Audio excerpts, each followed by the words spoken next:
Good evening. तो global stage पे दो बड़े इवेंट हुए हैं जिनका इंडियन इकोनॉमी और अपनी जो शेयर मार्केट पे उसमें इम्पैक्ट देखने को मिल सकता है।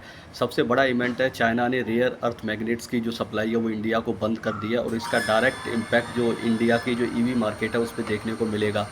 दूसरा जो इवेंट है वो ये है कि आपने देखा होगा कि जो अब यूएसए के अंदर एक तो सोलर मैन्युफैक्चरिंग पे सब्सिडी मिलती थी, दूसरा जो रूफटॉप लगाते थे उस पे सब्सिडी मिलती थी।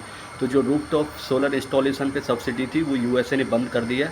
हालांकि जो इसका बिल है वो फाइनल अप्रूवल के लिए पेंडिंग है, लेकिन फर्स्ट जो अप्रूवल है वो डन हो चुका है।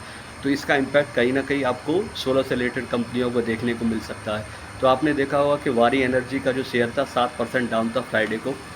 तो न्यूज़ यही थी। हालांकि जो दोषी साहब हैं, जो सीएमडी हैं इसके वारी एनर्जी के, तो वो एक न्यूज़ चैनल पे आए थे। उनका मानना यह है कि 2028 तक उनके पास कोई ऐसा इम्पैक्ट पड़ने वाला नहीं है और कंपनी 15 से 16% जो एक्सपोर्ट करती है यूएसए को, वो नियर टर्म में देख रहे हैं कि उनकी जो डिमांड है वो बढ़ जाएगी। और वो फ्यूचर में प्लान कर रहे हैं कि अपना जो वहाँ पे मैन्युफैक्चरिंग प्लांट है उसकी कैपेसिटी को भी बढ़ाएंगे। ये भी उन्होंने इंटरव्यू में बताया था। तो वारी एनर्जी तो इसको पॉजिटिवली ले रही है। आप किस तरीके से लेते हैं ये आपको एनालाइज करना पड़ेगा।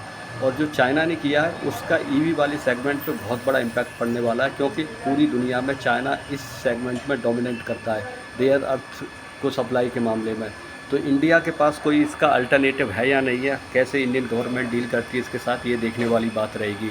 और वारी एनर्जी के साथ क्या हो सकता है ये भी थोड़ा एनालाइज करने वाली बात रहेगी। हालांकि जो मैनेजमेंट है वही सोच रहा है कि एक पॉजिटिव न्यूज़ है और इसका फ्यूचर में जो इम्पैक्ट है वो अच्छा रहेगा। उनके नियर टर्म में जो ऑर्डर है वो बढ़ेंगे और उसी के एग्जीक्यूशन के प्लान को लेके कुछ एक दिनों में कंपनी हो सकता है एक्सपेंशन को लेके कुछ डिक्लेयर करे।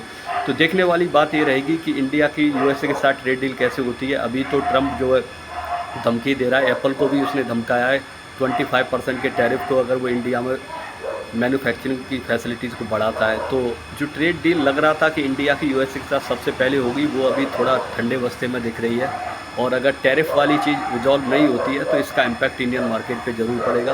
तो थोड़ा कॉशियस रहें और नज़र बनाए रहें मार्केट पे। देखते हैं किस तरफ जाता है मार्केट। Thanks for listening.